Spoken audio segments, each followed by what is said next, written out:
ভাই দেখেন, আল্লাহ তাআলা বলতেছেন যে তোমরা সেই দিনকে ভয় করো যেই দিন তোমার জবান কোনো কথা বলতে পারবে না, আপনার জবানকে বন্ধ করে দেওয়া হবে। ধরেন আপনি হাইকোর্টের মধ্যে যদি, আদালতের মধ্যে যদি আপনি যান, তাহলে দেখবেন সেখানে কিন্তু আপনি কোনো কথা বলতে পারবেন না। আপনি যাকে নির্ধারণ করবেন অর্থাৎ উকিল, সে কিন্তু কথা বলতে পারবে, কিন্তু রব্বে কারিমের দরবারে যখন আপনি আদালতের মধ্যে দাঁড়াবেন, আপনার উকিলও খুঁজে পাওয়া যাবে না। উকিল শুধু কারা থাকবে? আপনার হাত, আপনার পা, আপনার কান, আপনার চোখ, আপনার সমস্ত কিছু আপনার উকিল হয়ে যাবে। আপনার জবান সেদিন কোনো কথা বলবে না, কারণ আল্লাহ পাক জবানকে বন্ধ করবেন। আল্লাহ পাক এজন্যই বলছে যে তোমরা সেই দিনকে ভয় করো যেদিন তোমাদের জবানকে বন্ধ করে দেওয়া হবে। তোমার হাত তোমার বিরুদ্ধে সাক্ষী দিবে, তোমার পা তোমার বিরুদ্ধে সাক্ষী দেবে, তোমার প্রত্যেকটা অঙ্গ প্রত্যঙ্গ তোমার বিরুদ্ধে সাক্ষী দিবে, যারা হচ্ছে দুনিয়ার মধ্যে তোমার গোলামি করতে।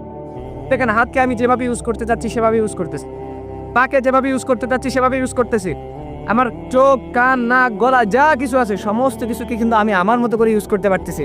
কিন্তু কিয়ামতের দিন আল্লাহ পাক এদের জবান খুলে দিবে যে পাকে তুমি কোন কাজে ব্যবহার করেছিলে, হাতকে কোন কাজে ব্যবহার করেছিলে, চোখকে কোন কাজে ব্যবহার করেছিলে, কোন বেগানা নারীর দিকে তাকাইছিলা, হাত দ্বারা কার হচ্ছে অন্যায়ভাবে কার জিনিস তুমি হচ্ছে স্পর্শ করেছিলে, আর পা দিয়ে গমন করে কোন অন্যায় জায়গায় গিয়েছিলে। প্রত্যেকটা জিনিসের হিসাব কিন্তু আপনাকে দিতে হবে।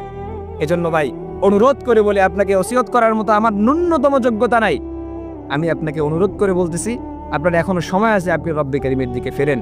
এখনো যদি আপনি তওবা করেন, আপনার রব আপনাকে মাফ করে আপনার গুনাহগুলোকে নেকিতে পরিবর্তন করবেন ইনশাআল্লাহ। এজন্য সব কিছু ভুলে, আপনি হাজারো গুনাহ করে ফেলছেন, হাজারো পাপ করে ফেলছেন, কোনো সমস্যা নেই ভাই। জাস্ট একবার রব্বে কারিমকে রব বলে ডাকেন আর মাফ চান, আল্লাহ পাক সমস্ত গুনাহ মাফ করবে। কিসের গুনাহ করছেন? জেনা, ব্যভিচার, আপনার সুদ, ঘুষ, হত্যা করে ফেলছেন, কোনো সমস্যা নাই। আপনি এখনই ফিরেন, এখনই ক্ষমা চান তার কাছে, তিনি এখনই আপনাকে মাফ করবেন।